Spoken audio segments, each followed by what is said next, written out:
အဲ့တော့ဒီနေ့ပြောပြပေးသွားမယ့်အပိုင်းကတော့ TBF ဆိုတဲ့ plugin လေးအကြောင်းလေးကိုပြောပြပေးသွားမှာပေါ့နော်အဲ့တော့သူကပထမဆုံးအနေနဲ့ဒီ Chrome နဲ့တစ်ဆက်သွားပြီးတော့ TBS plugin လေးကို download ဆွဲလိုက်ဒါဆိုရင်သူ့ရဲ့ search bar မှာ TBS plugin sketchup free download ဆိုပြီးတော့ရိုက်ရှာလိုက်တယ်ဒီအဖို့ဆုံးမှာရှိနေတဲ့ TBS move rotate open close ကိုတစ်ချက်နှိပ်ပေးလိုက်တယ်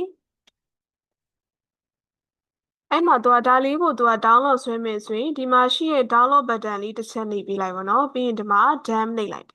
ဒါဆိုတော့ဒီ download ဆွဲလိုက်တဲ့ plugin လေးကိုဒီ sketchup software တွေကိုသူကယူသုံးခြင်းနဲ့ဒါဆိုရင်သူ menu bar ထဲမှာရှိတဲ့ extension တွေကနေ extension manager ကိုတစ်ချက်နှိပ်ပေးလိုက်တယ်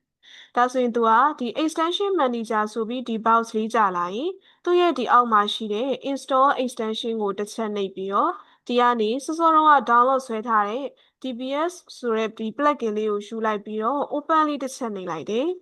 ဒီမှာ view တွေက toolbar ကိုတွားကြည့်လိုက်တယ်ဆိုရင်အဲ့ဒီမှာ TBS move rotate open close ဆိုတဲ့ toolbar နာမည်လေးရဲ့ဘေးမှာအမှန်ကြီးထည့်လိုက်တယ်ဆိုရင် TBS ဆိုတဲ့ toolbar လေးကြာလာအဲ့တော့သူကဒီ TBS ရဲ့အဓိပ္ပာယ်ကတော့ဒီ cabinet တွေရဲ့တကားဖွင့်တဲ့ပုံစံလေးမြင်ခြင်းနဲ့ဒီ drawer တွေရဲ့သူက drawer answer ဖွင့်တဲ့သင်္ကေတလေးတွေ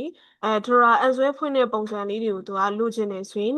ဒီ TBS move နဲ့သုံးရတယ်ပေါ့နော်အဲ့တော့အရင်ဆုံးဒီ cabinet door တစ်ခုကိုဆက်လက်ပြီးလိုက်တယ်ပြီးရင် TBS move rotate ရဲ့အနောက်မှာရှိတဲ့ဒီ joint ကိုတစ်ချက်နှိပ်ပေးလိုက်တယ် joint တိုင်းမှာသူက slider သုံးပါလားဒီ hint သုံးပါလားပေါ့နော် slider ကကြောက်ဒီလို slide door တကားတွေဆိုရင် slider ဖွင့်တဲ့ပုံစံနဲ့သုံးပြီးတော့ဒါလေးကကြောက်ဒီတကားဖွင့်တဲ့ပုံစံလေးပေါ့နော်ပြီးရင်ဒီ joint axis မှာ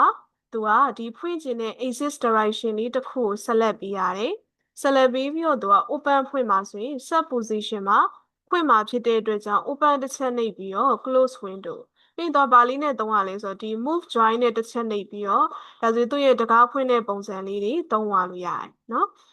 ပြီးရင်နောက်တစ်ခါကျတော့ drawer လေးအဲ့တိုင်းပဲသူကဆက်လက်ပေးလိုက်တယ်ဒီကနေပြီးတော့မှ join ကိုတစ်ချက်နှိပ်ပြီးတော့သူ့ရဲ့ join တိုင်းမှာ slider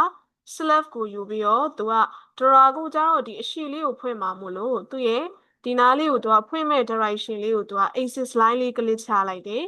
ပြီးရင် open တစ်ချက်နှိပ်ပြီးတော့ close window ပြီးရင်သူကလည်းဒီကနေ move join လေးနဲ့ဒါဆိုဒါ drawer unsway ဖွင့်တဲ့ပုံစံလေးပြလိုက်တာပေါ့နော်ပြီးရင်သူ့ရဲ့ဒီအနောက်မှာရှိနေတဲ့သူကဒီ open close ကကြတော့ဒါလေးတွေကိုသူက auto အဖွင့်ပိတ်လုပ်သွားလို့ရတယ်ဒါလေးတစ်ချက်နှိပ်လိုက်တယ်ဆိုရင်လည်းသူကသူ့အနေနဲ့သူအဖွင့်ပိတ်လေးဖြစ်သွားတယ်နော်ဒါလေးကကြောင့်ဒီ TBS move ရဲ့ plugin လေးအကြောင်းပေါ့နော်